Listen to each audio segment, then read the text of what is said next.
Giants considering trading up for a quarterback, Jaxson Dart, later in the first round. Bad businesses tend to overcompensate for previous mistakes and reach. So the idea the Giants now think Jaxson Dart is the dude for the future in New York, let me just ask you this. You ever notice that a lot of the quarterbacks that don't make it, you weren't paying a lot of attention to in college and they suddenly got really hot?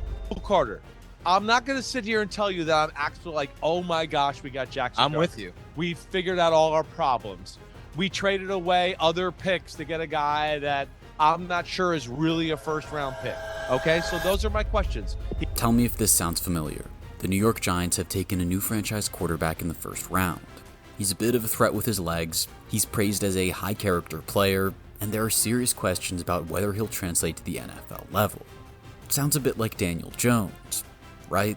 The Giants took a huge swing at the end of the first round of the 2025 NFL Draft, but is it more of a desperate haymaker than a calculated decision? Let's talk about why Jaxson Dart is the biggest mistake the Giants could have made.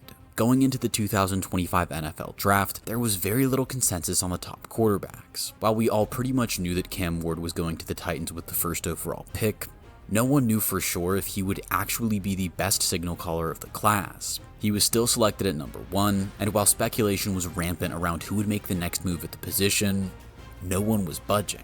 The Browns, Giants, Raiders, Saints, and Jets all passed on quarterbacks despite having clear needs under center. After the Steelers passed on Shedeur Sanders at 21, it started to feel like no more quarterbacks would be taken on night 1. Until the Giants traded the 34th overall pick and 2/3 to the Houston Texans to jump up to 25th overall. From there, they had their pick of the 2 best players available at the position, and they selected Jaxson Dart out of Ole Miss. Dart entered the conversation of top quarterback prospects around the time of the NFL Combine, graded as a high-quality backup with potential starter upside, but significantly more raw and questionable than guys like Ward and Shedeur Sanders. He had thrown for a respectable 4,200 yards and a nation-leading 1,500 yards on 20-plus yard passes in 2024, which helped him pass Eli Manning as Ole Miss's all-time passing yards leader. He was, however, not often asked to make full-field reads, and gained a reputation for dropping his eyes and running a bit too quickly. Essentially, Dart got a lot of buzz as a project quarterback who showed flashes in an incredibly quarterback-friendly system.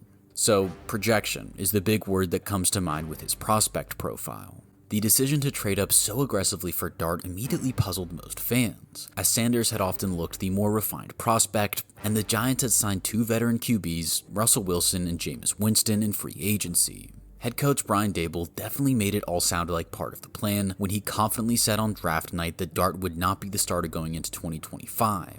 But after the lack of developmental help we've seen from Wilson and Winston in the past, it doesn't seem like a teaching setup. The main issue with the Dart pick, though, has almost nothing to do with Jaxson himself. In fact, his fans should be mad on his behalf for what it looks like his trajectory might be. This move reeks of desperation from everyone involved. Since head coach Brian Daboll and general manager Joe Schoen were both hired in 2022, the team is 18-32-1, having never finished above 3rd in the NFC East while making a couple of crushing roster choices. The hammer should have been dropped after last season, but owner John Mara promised early in the year that he would be sticking with the staff regardless of the outcome. Now, the leashes are as short as possible, with Mara even ordering an extra workout with Shedeur Sanders the week before the draft to make final evaluations on the class. It's obvious that ownership is breathing down the necks of the staff, and that pressure made them desperate. With jobs on the line, they traded back up into the first, despite it being clear in hindsight that both quarterback options likely would have been available with the high second-round pick they traded. Then, with that pick, they took a guy who isn't ready for what they need from him. So, what do Daboll and Schoen need from Dart? They need him to show Drake May levels of talent and manage to win at least 7 games to have a prayer of keeping their jobs, and some of that success needs to come soon, because coaches have been getting fired earlier and earlier into seasons as of late. This means that a raw prospect like Dart might get tossed into the lineup well before he's ready, which would be disastrous for both the team and his own development as a passer who has certainly shown flashes of quality. In defense of Jaxson Dart, there are some things going for him. First and most obvious is the Daboll offense. While it's been easy to forget as of late, Brian Daboll deserves most of the credit for helping Josh Allen refine his game and reach his ceiling, and his offensive scheme, when followed, turned Daniel Jones into a playoff quarterback. Dart has shown an ability to work within a strict system, so maybe Dable sees another moldable young talent. Second is the team around him. Malik Neighbors can make any quarterback look good. And Wan'Dale Robinson, Darius Slayton, and Theo Johnson are a perfectly respectable collection of secondary targets. Also, Tyrone Tracy and Cam Scadaboo are a very intriguing 1-2 punch in the backfield. The Giants have built a good O-line when healthy, and their defense continues trending upwards. Dart, when he finally gets the opportunity to start, should have solid support around him.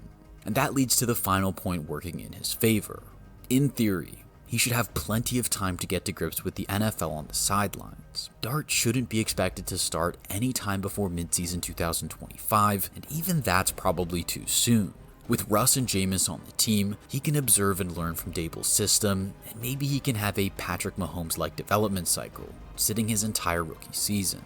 There is plenty of good in his game. He doesn't throw a lot of interceptions, he's fast and shifty, and his willingness to take shots downfield shows a great confidence in himself, his teammates, and the system they play in. That last bit, once again, could mean that Dart turns out to be okay inside the Dable offense, which craves a Brock Purdy-style player to take simple, designed plays and execute them without too much fuss. And if you told the Giants they could have the production of Brock Purdy going forward, even with the potential drawbacks, they'd take it in a heartbeat. With all the potential upside established, we have to be realistic here with each of these. There is a chance that this Giants roster could do some good work to support him, but it's a slim one.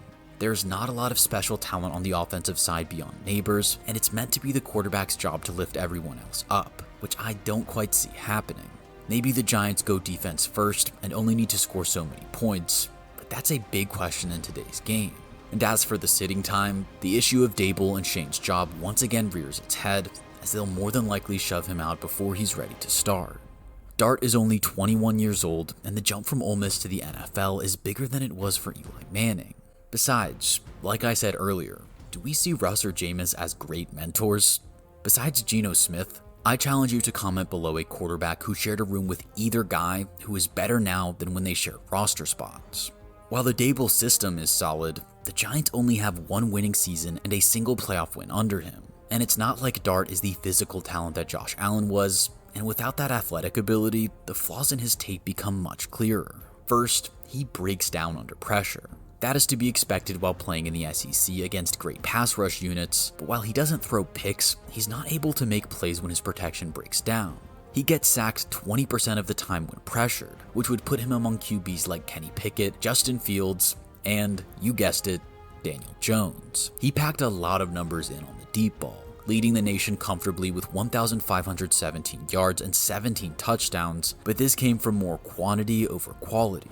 He doesn't have the strongest of arms, and his placement on these deep balls was questionable at times. His completion percentage on downfield passes of over 20 yards was 42%, landing him 35th in the nation. In comparison, Will Howard and Dylan Gabriel both ranked inside the top 3, and Cam Ward and Shedeur Sanders were both inside the top 20. Finally, his intangibles are nowhere near NFL worthy. If his first read isn't there, or he senses even the slightest bit of pressure, his eyes drop too quickly, and he likes to run. It's almost like he's scared to take too long in the pocket, which doesn't bode well for operating an NFL offense. He has mobility and speed, but being able to escape the pocket doesn't mean too much if he can't make a play afterward. A lot of this could potentially be addressed by good coaching and a solid team around him, so it all comes down, once again, to the situation Dart has landed in. As much as I don't think the Dart pick was a good one, it's easy to see the rest of the vision that Shane and Dable put together while shackled to Daniel Jones, especially including this 2025 draft. New York just added 2 top 50 prospects in Abdul Carter and Darius Alexander to a D-line that already has Brian Burns and Kayvon Thibodeau rushing the passer. On top of that, they added Arizona State's Cam Scadaboo as a partner to 2024 breakout running back Tyrone Tracy Jr., and drafted Marcus Bowe as a depth piece for an O-line that needed it. All of that is ignoring Malik Neighbors, who had an incredible rookie season, especially given the horrendous quarterback play he had to put up with. All in all, it's fair to say that the Giants roster is finally close to looking like that of a contender. That being said, New York is still far from a team that players believe in, with almost no established players signing there in free agency aside from Javon Holland. Until they prove that there is a winning culture and organizational stability, it's hard to see players or their agents wanting anything to do with the Giants. So drafting well is more of a necessity for them than any other team in football. And while they've done a good job since hiring Shane and Dable, I struggle to see Dart as the piece that pushes them over the edge. Brian Dable is a good coach, and Joe Shane has done well with what his meddling owner has allowed, but this offseason has felt like the last gasps of people who were desperate to buy themselves more time. With his limited talent, the pressure that will be put on him, and the questionable decisions the team has made in the past, it doesn't seem to me like Dart could be anything more than Daniel Jones was in New York.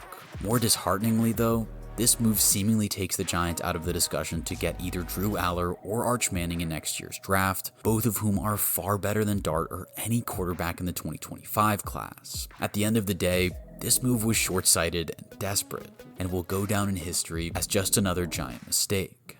But what do you think? Are you a Jaxson Dart fan who thinks this guy can save the Giants? Let us know in the comments.